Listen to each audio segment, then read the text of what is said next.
É isso aí, estamos chegando no nosso quinto bloco. Estamos tratando aí sobre princípios.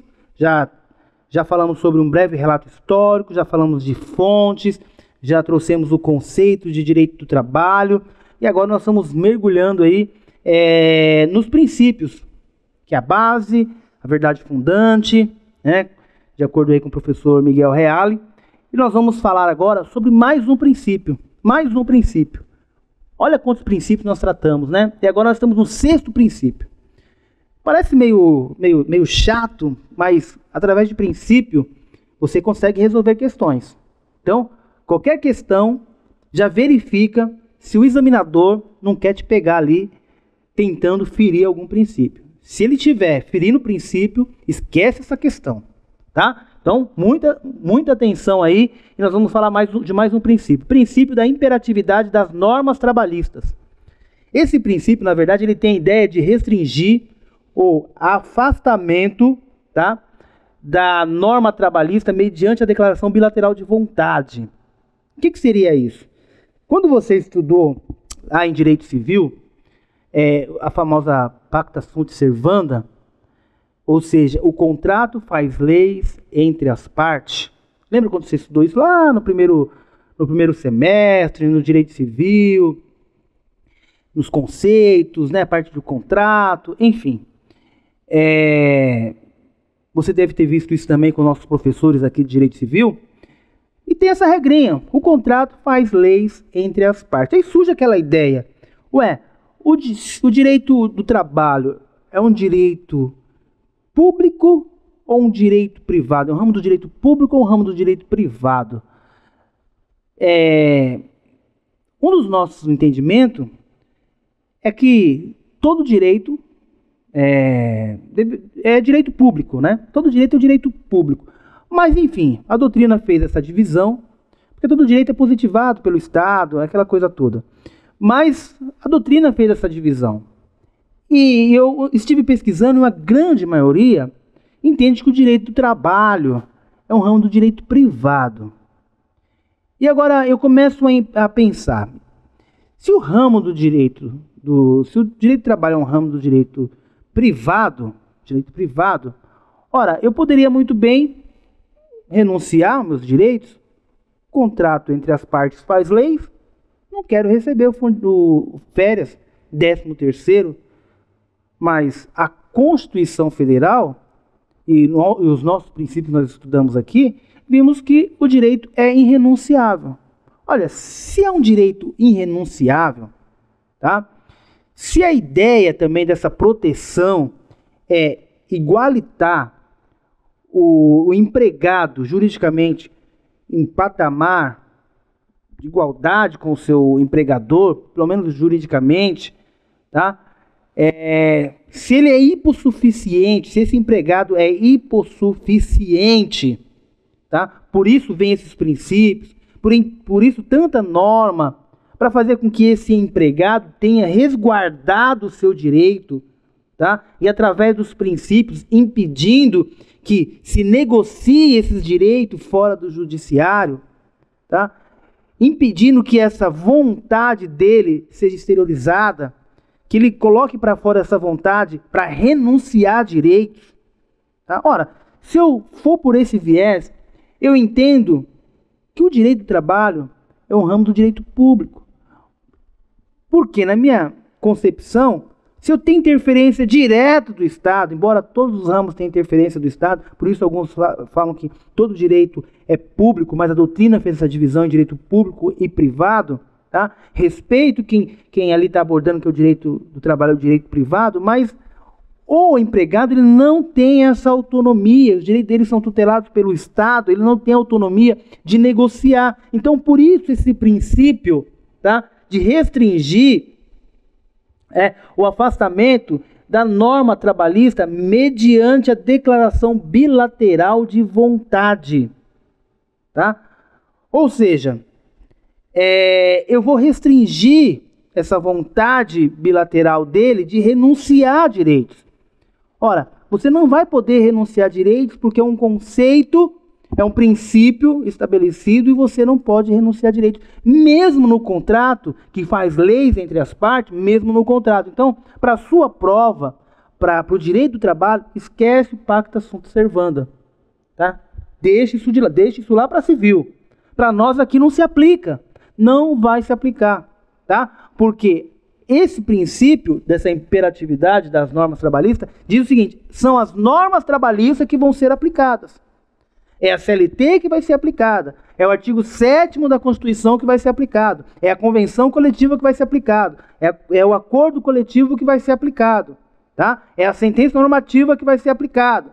Então, cuidado aí, porque não se pode ter essa voluntariedade de renunciar a direitos e de buscar uma outra situação no cível, por exemplo, para realizar um contrato, onde esse contrato vai suprimir os seus direitos. Artigo 9º, volto a dizer, nulo de pleno direito, porque existe o princípio da imperatividade das normas trabalhistas. Está aí na sua apostila, dê uma lida, que isso é importante. Não vai se aplicar aqui para nós o pacta sunt servanda, tá ok? Porque esse princípio vem o quê? Restringir essa voluntariedade. Ele não pode negociar e esse contrato fazer lei entre as partes de forma que ele renuncie os seus direitos. Bacana? Legal? Espero ter ficado claro. Qualquer coisa, volta, me manda e-mail, dê uma visualizada na apostila, tem um material completo para você aí em PDF, imprima, estuda. Princípio super importante. Vamos para mais um princípio? Vamos para mais um princípio. Princípio da intangibilidade de salário. Tá? Assegura que o salário do empregado não seja reduzido. Pergunta: poderá o salário de um determinado empregado ser reduzido? Qual é a resposta? A princípio, não. A princípio, não. Muito cuidado isso na sua prova. O salário não poderá ser reduzido. Intangibilidade salarial. Cuidado. O salário não poderá ser reduzido. A regra é essa. Agora, cuidado. Tem exceção. E vamos ver o que diz o artigo 7º, no inciso 6º e 10 da nossa Constituição. Sobe pra gente aí, Matheus. Olha lá. O artigo 7º da Constituição Federal diz assim: são direitos dos trabalhadores, além de outros. Esse é o caput. Vamos lá para o inciso 6º. Irredutibilidade do salário. Irredutibilidade do salário, salvo ou disposto em convenção ou acordo coletivo. Tá? Então, muita atenção. Se tiver disposto na convenção ou no acordo coletivo, poderá reduzir o salário. Mas, a princípio, são direitos dos trabalhadores, entre outros, a irredutibilidade do salário. É claro que, numa convenção, num acordo, os sindicatos vão bater de frente. Vai ser difícil, mas, se tiver isso em convenção, poderá ser reduzido. E no inciso 10, está lá, ó, proteção do salário na forma da lei, constituindo crime a sua retenção dolosa. Tá? Então, muito atento com essa regrinha aí do artigo 7º, inciso 6 e no 10. Tá ok? Então, falamos de mais um princípio. Acabou? Ah, eu coloquei mais um. Coloquei mais um princípio. Vamos lá. Princípio da inalterabilidade contratual lesiva. Eu falei de 7, mas eu coloquei mais um aqui, tá? Coloquei mais um, princípio da inalterabilidade contratual lesiva. O contrato não poderá ser alterado de forma lesiva. Complementando a ideia, não se aplica o pacta sunt servanda. 468 da CLT, parágrafo único. Vamos dar uma lida? Importante também. 468 da CLT, tá? Nos contratos individuais de trabalho, só é lista a alteração das respectivas condições por mútuo consentimento. E ainda, assim, desde que não cause, tá, ou não resulte, diretamente ou indiretamente, prejuízos ao empregado, sob pena de nulidade da cláusula infringente desta garantia. Então, o que acontece? Matheus, volta para mim aqui. Isso. O que acontece? Esse princípio vai trazer o seguinte: Mais uma vez, não se aplica o pactação da servanda, né? E vamos utilizar o 468, tá? 468 e o parágrafo único, tá? Que vai dizer o seguinte: não pode se alterar o contrato de forma unilateral e, se for bilateral, esse não pode causar prejuízo para o empregado. Não pode causar prejuízo para esse empregado. Faltou o parágrafo único. Olha o que diz o parágrafo único. Não se considera a alteração unilateral a determinação do empregador para que o respectivo empregado reverta o cargo efetivo anteriormente ocupado, deixando o exercício de função de confiança, tá? Então, cuidado aí. Então, o 468 vai dizer: nos contratos individuais de trabalho só é lícita a alteração das respectivas condições por mútuo consentimento e ainda desde que não resulte direta ou indiretamente prejuízo ao empregado. 468. E o parágrafo único: não se considera alteração unilateral a determinação do empregador para que o respectivo empregado reverta o cargo efetivo anteriormente ocupado, deixando o exercício de uma função de confiança. Volta para mim aqui. O que é isso? O que é esse cargo de confiança? O empregado exercia um determinado cargo, foi promovido para um cargo de confiança. Tá? Foi promovido para um cargo de confiança. Esse retorno para o antigo cargo, feito de forma unilateral, não é considerado uma alteração lesiva. Tá? Então a regra é: não se pode alterar o contrato, tá? Sem o mútuo consentimento, tá? E essa alteração não poderá causar prejuízo. Porque no primeiro momento ele pode concordar, mas causou um prejuízo. Se causar um prejuízo, essa cláusula será nula. Tá? Então vai pensando sempre na proteção do empregado. Vai pensando sempre na proteção desse prestador de serviço.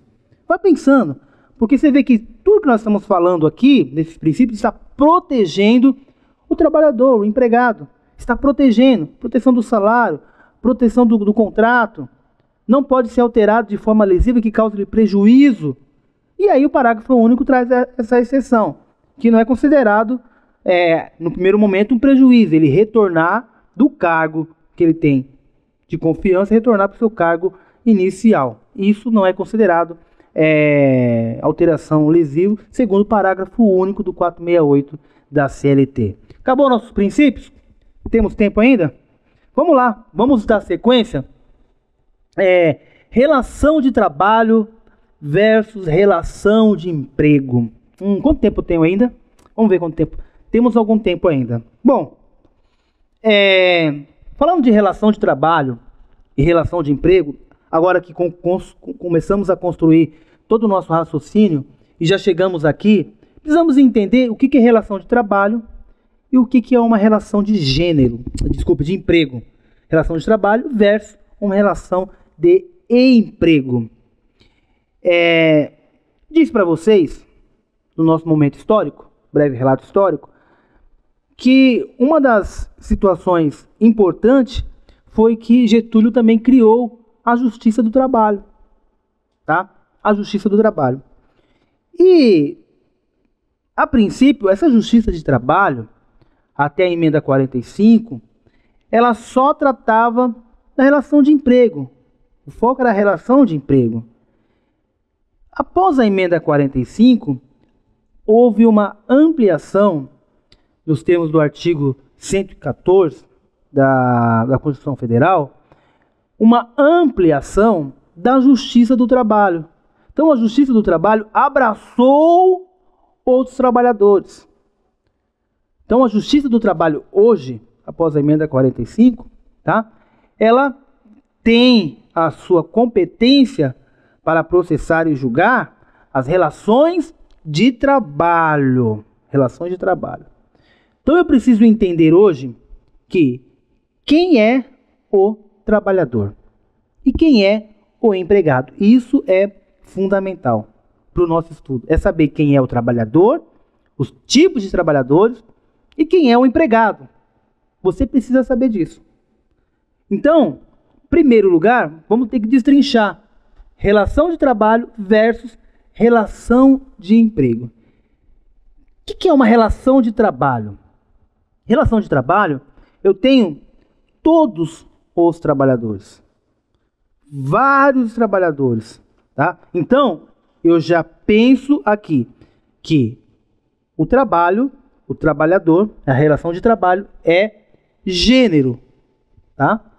Do qual a relação de emprego é uma espécie da relação de trabalho.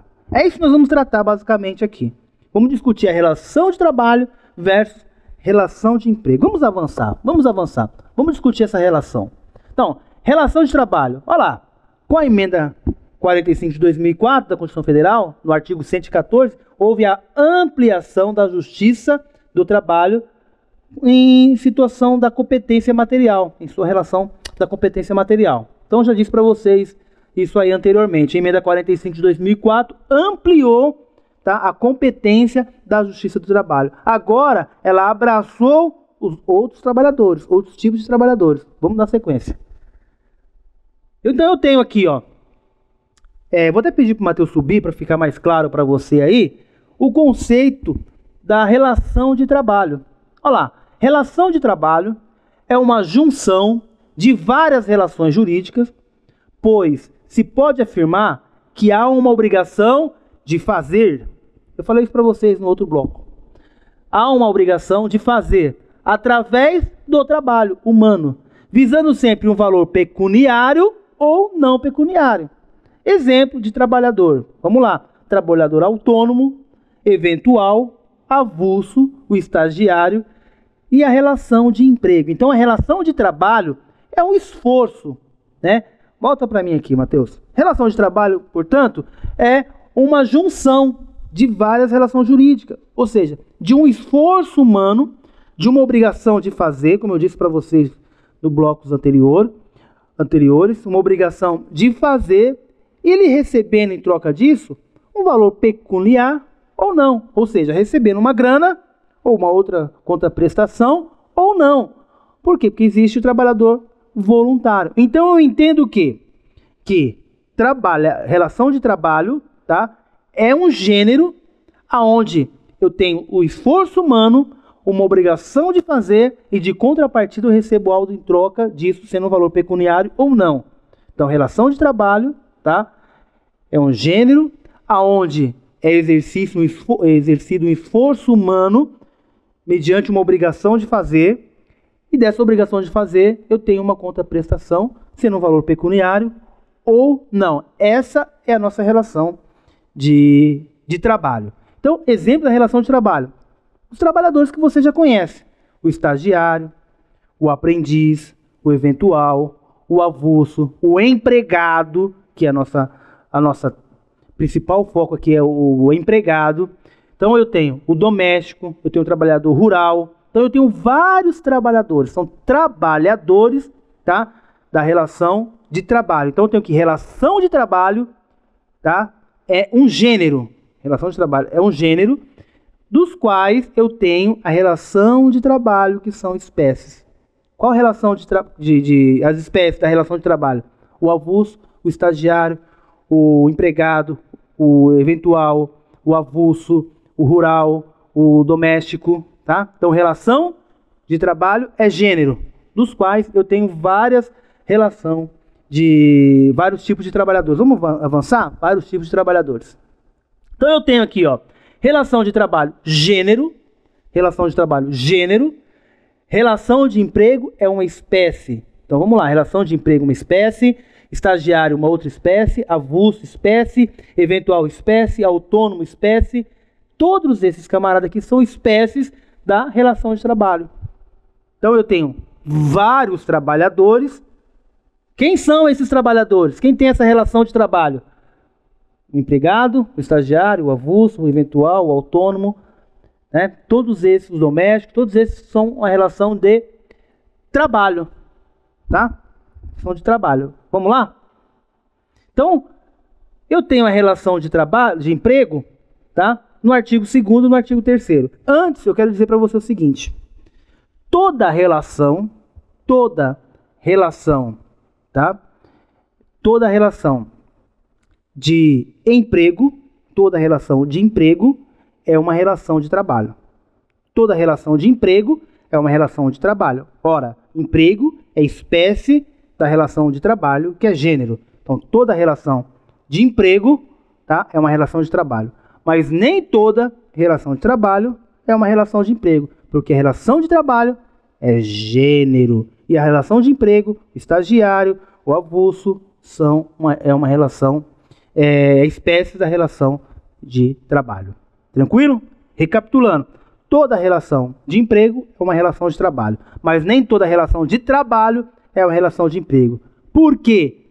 Porque relação de trabalho é gênero e a relação de emprego é espécie, relação de estágio é espécie, tá bom? Então, temos várias espécies da relação de emprego. Tranquilo? E nós vamos ver quem faz parte dessa relação de emprego. A relação de emprego é o nosso foco, que é uma espécie da relação de trabalho. Temos tempo ainda para falar da relação de emprego? Então, a nossa relação de emprego, tá? que é uma espécie da relação de trabalho, eu tenho lá elencado no artigo 2º e no artigo 3º da CLT. E a CLT vai ser a nossa fonte aqui de pesquisa, de estudo, que a maioria das vezes vai reger a nossa relação de emprego, com algumas exceções que nós vamos ver que tem lei específica. Mas falou empregado, eu falo de CLT. Falou de CLT, estou falando de empregado, que é uma espécie da relação de trabalho. Falei de uma relação de trabalho, eu me volto para o artigo 2º e o artigo 3º da CLT. O artigo 2º, tá, vai trazer sobre o empregador, e o artigo 3º sobre o empregado. Eu até brinco que aqui é a única vez que o empregador fica na frente do empregado, tá? Porque o empregador, o artigo 2º fala quem é o empregador, aquele que contrata, e o artigo 3º vai falar quem é o empregado. Então aqui, empregador tá na frente. É só aqui, tá? Então, aqui tá bonitinho. Vamos lá pro próximo? Temos tempo ainda? Vamos lá. Então eu tenho aqui, ó, os requisitos da relação de emprego, tá? Para eu ter uma relação de emprego, que é espécie, depois nós vamos ver os demais trabalhadores, tá? Que nós temos os trabalhadores empregados, trabalhadores estagiários, aprendiz, eventual, doméstico, rural, tá? Cooperado. Então nós temos vários trabalhadores. Nosso foco agora é uma relação de emprego. E eu, para ter essa relação de emprego, eu preciso de alguns requisitos. Para ele ser empregado, eu preciso de alguns requisitos, e esses requisitos têm que ser cumpridos simultaneamente. Não pode faltar nenhum requisito. Então grave bem isso para o dia da sua prova, tá? Eu tenho que essa prestação de trabalho, tá? Para ele ser empregado, ele tem que ser pessoa física, tá? Tem que ter pessoalidade, a não eventualidade, a subordinação, a onerosidade, tá? E a alteridade, que é por parte do empregador. Isso aqui, preenchido esses requisitos, eu tenho então a relação de emprego, que é uma espécie da relação de trabalho, tá? Então, prestação de serviço prestado por pessoa física. Pessoa física. Pessoa jurídica presta serviço? Pessoa jurídica é empregado? A princípio não, tá? Mas se for utilizado a empresa jurídica, tá? A empresa jurídica para fraudar, impedir, lembra? Impedir o direito do trabalhador, vamos afastar isso no artigo 9º, conforme o artigo 9º, e ele passa a ser empregado. Então, pessoa física, pessoalidade, ou seja, é ele que tem que ir prestar o serviço. Ah, hoje eu não vou prestar o serviço, o Matheus está aqui, empregado. Hoje eu não vou prestar serviço, vou mandar um amigo meu. Não, ele é empregado, para ele ser considerado empregado, ele tem que vir. E nós do canal Exame de Ordem não abrimos mão dos nossos funcionários. Então é ele que tem que vir, ele não pode enviar uma outra pessoa. Então ele já começou a preencher o requisito. É sempre ele que vem, ele é pessoa física, e é sempre ele que vem, pessoalidade. É ele mesmo que exerce a atividade. Ele só pode, esse funcionário só é substituído no caso de licença maternidade, férias, né? Em caso de esporádico, ele é substituído. Numa falta, um outro funcionário cobre, mas a regra é que tenha pessoalidade. Ele que executa o serviço. Ele é uma pessoa física, ele presta o serviço, tá? Pessoalmente, e é não eventualidade. Ou seja, ele está constantemente, de forma habitual, prestando serviço. Ele tem habitualidade. Então já tenho 3 requisitos aqui, ó. Prestação pessoa física, a pessoalidade, sempre é ele que presta o serviço, a não eventualidade, ele está sempre lá, ele é habitualmente, todos os dias, ou 3 vezes, 1 vez por semana, não importa, ele tem habitualidade, é ele que presta esse serviço e é ele que vai de forma habitual. Ele tem subordinação, ou seja, ele recebe ordens, alguém passa o serviço para ele, ele é subordinado juridicamente ao seu patrão, ao seu chefe. Então, subordinação, e aqui que todo mundo gosta, onerosidade, ou seja, ele tem salário, ele recebe por isso. Ué, se ele não recebesse por isso, ele seria voluntário. Ninguém trabalha de graça. Então, ele tem onerosidade. E esse requisito aqui é do empregador, ou seja, alteridade. O que é alteridade? O empregador assume o risco da atividade econômica. Depois nós vamos ler o artigo. Ele assume o risco da atividade econômica. Não importa se é um boteco, um barzinho, uma lanchonete. Você abriu atividade econômica, você assume o risco. Contratou o empregado e ele é uma pessoa física. É ele que vai prestar o serviço. Ele vai habitualmente. Ele é subordinado, recebe ordem e ele tem salário. Você assume o risco como empregador e aqui então se forma a relação de emprego. Tá ok? Nós vamos explorar um pouco mais esse assunto, mas no próximo bloco.